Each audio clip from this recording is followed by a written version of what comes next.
This week, Police Minister Bheki Cele revealed that police have made significant progress in probing the murder of popular rapper AKA. KZN police believe the incident was an ordered hit. AKA's friend Tebello Motsoane also lost his life in the incident, and police believe he was just caught in the crossfire. The South African courts have been inundated by cases linked to murder for hire. Newzroom AFrika's Nokubonga Hlatshwayo sat down with a former hitman to understand how the dark industry of contract killings actually works. Inkabi is a Zulu term for a hitman or assassin, a person hired to kill another person or a group of people. The term is widely used in KwaZulu-Natal, where a high number of contract killings reportedly take place. Newzroom AFrika had the opportunity to speak to a former Inkabi who explains the fundamentals of the trade.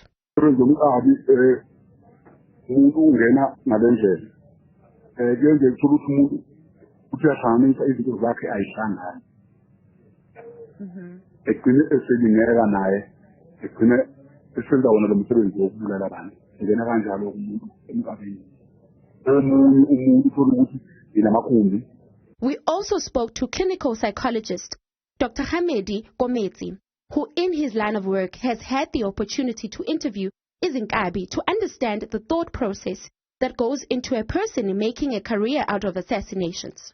I believe that is a little bit deceptive because it presupposes that there's a certain type of a person that necessarily in a linear way becomes a hitman. In reality, the reason why I'm saying that it is deceptive is that in reality, there's a huge number of people that is likely to be susceptible to becoming hitmen. And of course, there would be certain people that would be much more susceptible, that would be at a much higher risk of becoming hitmen than other people. Now, let's look at some of the things that then, render certain people susceptible to becoming hitmen.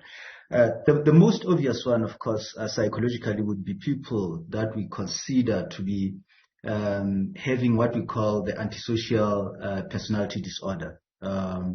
That is more of a psychiatric kind of a diagnosis. However, it is something that you find quite often when people are going through trials, in court because of the crimes that they have committed.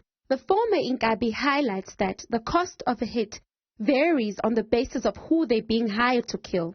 The more prominent the person is, the higher the price will be for the hit. It can go as high as 100,000 rand.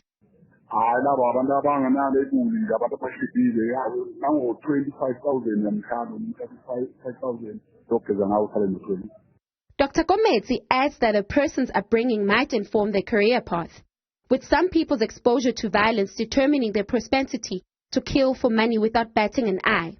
But for others, it can just be because they want money to fund a certain lifestyle they feel entitled to.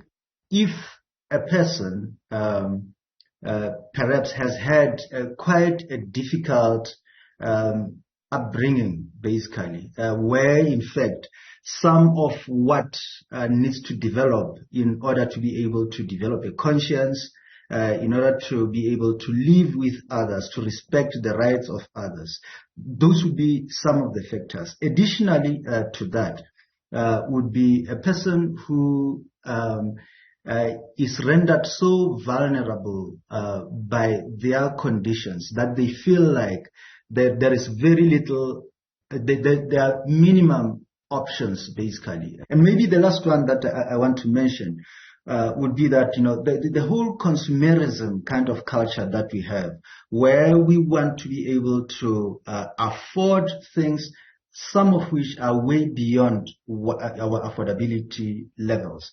Those are some of the things that would contribute, towards that. Firearms are predominantly the weapon of choice in contract killings. South Africa started seeing an increase in gun-related deaths from a low of 18 people a day in 2009 to 30 in 2022. Nationally, guns have replaced knives as the leading cause of murder in the country.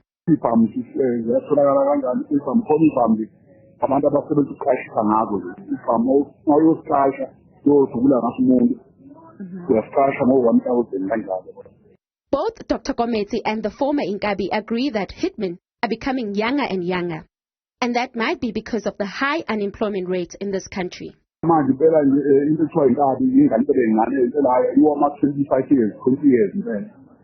former Inkabi clarified that ordering a hit on someone doesn't mean they will be immediately killed. This is because the hitmen might need to follow the person around before execution, and they also perform rituals prior to the hit.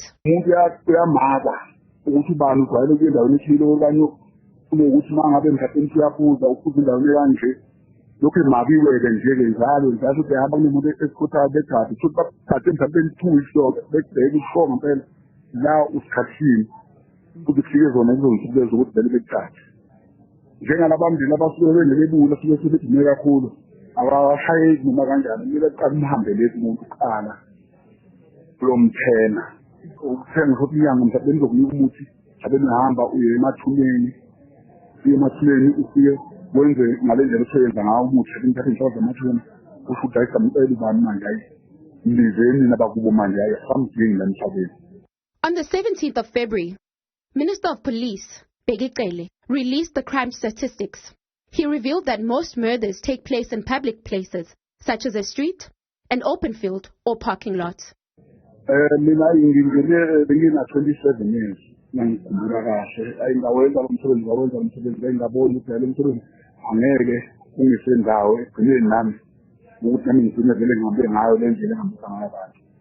The former Inkabi has since left the industry, citing that his victims continue to haunt him even after he's performed cleansing rituals.